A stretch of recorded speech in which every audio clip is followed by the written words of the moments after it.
March for গাজায় অংশ নিচ্ছে এনসিপি, জামাত, হেফাজত, গণজমায়েত, সোহরাওয়ার্দী উদ্যানে। আজকে সেই জমায়েতটি হবে। আমি কিন্তু ফিলিস্তিন ইস্যুতে এই জমায়েতকে একটা ভিন্ন রাজনৈতিক মেরুকরণ হিসেবে দেখছি।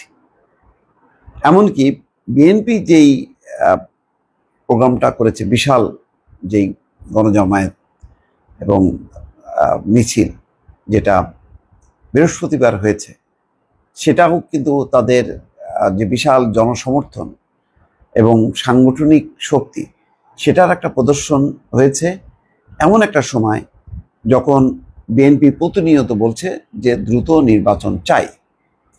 ঠিক সেই সময় ফিলিস্তিন ইস্যুতে তারা এই শোডাউনটা করেছে।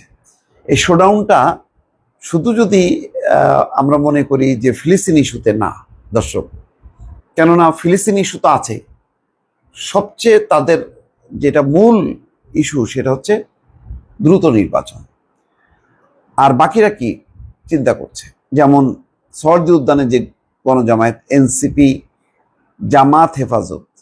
তো এনসিপি চিন্তা করেন, তারা বলছিল যে তারা মধ্যপন্থার দল, তারা মানে কি বলে কোনো ধর্মীয় কোনো সংগঠন না, তারা একটা গণতান্ত্রিক রাজনৈতিক মধ্যপন্থার দল। তারা কিন্তু জামাত এবং হেফাজতের সাথে অংশ নিচ্ছে।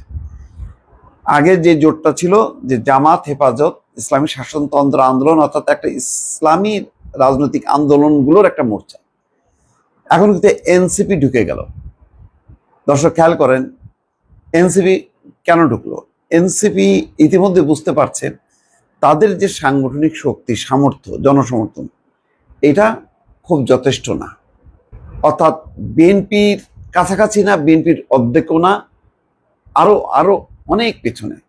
এইটা দিয়ে তারা যে মানে আগামী নির্বাচন নিয়ে খুব ভালো অবস্থান করতে পারবে এককভাবে বা অন্য কিছু দলকে নিয়ে, সেটা সম্ভব না। যার জন্য তাকে যেতে হলো জামাতের কাছে, তাকে যেতে হলো হেফাজতের কাছে।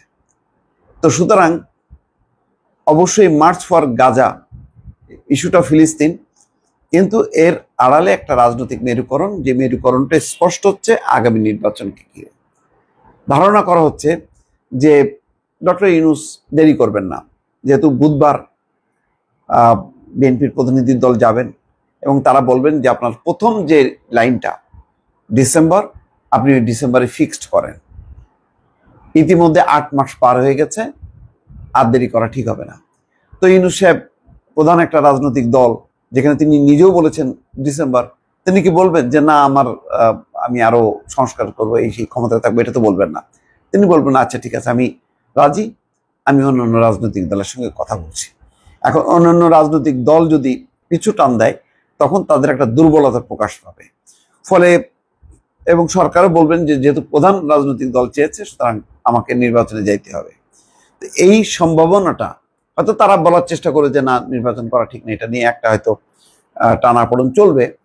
কিন্তু সেটা যদি মার্চে বা জুনেও পিছায়, তাতেও বিএনপির খুব একটা ক্ষতি হবে না। কিন্তু যেটা হবে যে যদি এনসিপি, জামাত, হেফাজত এরা আলাদা আলাদা অবস্থানে থাকে, তাহলে কিন্তু তারা আগামী নির্বাচনে ভালো করতে পারবে না, বা আগামী নির্বাচনে ভালো করতে হলে তাদেরকে একটা জোটবদ্ধ হইতে হবে বিএনপির বিপরীতে। সেই কারণেই আমার ধারণা যে আজকে শনিবারের এটা একটা তাদের একটা প্রথম একটা যাত্রা শুরু হচ্ছে। তাদের একটা রাজনৈতিক ঐক্যের একটা ভিত্তি রচনা করতে যাচ্ছে আজকে। জাতীয় নাগরিক পার্টি, এনসিপি, জামাত ইসলাম, হেফাজত ইসলাম, এবি পার্টি সহ বিভিন্ন দল, সংগঠন, ইসলামী বক্তা সহ বিভিন্ন পেশার গুরুত্বপূর্ণ ব্যক্তি আজকে জড়ো হবে। শনিবার শাহবাগ থেকে মানিক মিয়া এভিনিউ পর্যন্ত এই মার্চ হওয়ার কথা ছিল, কিন্তু নতুন সিদ্ধান্ত অনুযায়ী বেলা 3টায় সোহরাওয়ার্দী উদ্যানে গণজমায়েত হবে, মানিক মিয়া অভিমুখে যাত্রা করা হবে না।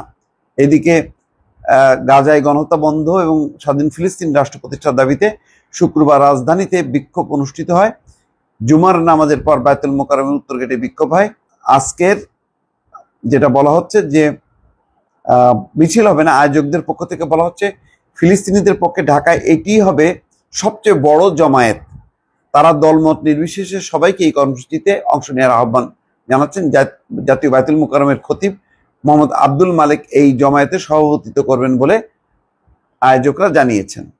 তো যাই হোক, তারা মানে যেহেতু ঢাকায় বিনিয়োগ সম্মেলনে আসা অতিথিদের চলাচল, ভর্তি পরীক্ষা, এই সমস্ত যানজটের সব চিন্তা করে তারা কোনো মিছিল করবে না, কিন্তু তারা যেটা করবে যে ওই শরদি উদ্যানে বড় একটা শোডাউন করবে, এবং এই শোডাউনটা কিন্তু শুধু ফিলিস্তিন ইস্যুর মধ্যে আর সীমাবদ্ধ থাকবে না, এইটা আস্তে আস্তে একটা রাজনৈতিক মেরুকরণের মধ্য দিয়ে নির্বাচনের দিকে যাত্রা শুরু করলো। দর্শক ভালো থাকবেন, আল্লাহ হাফেজ।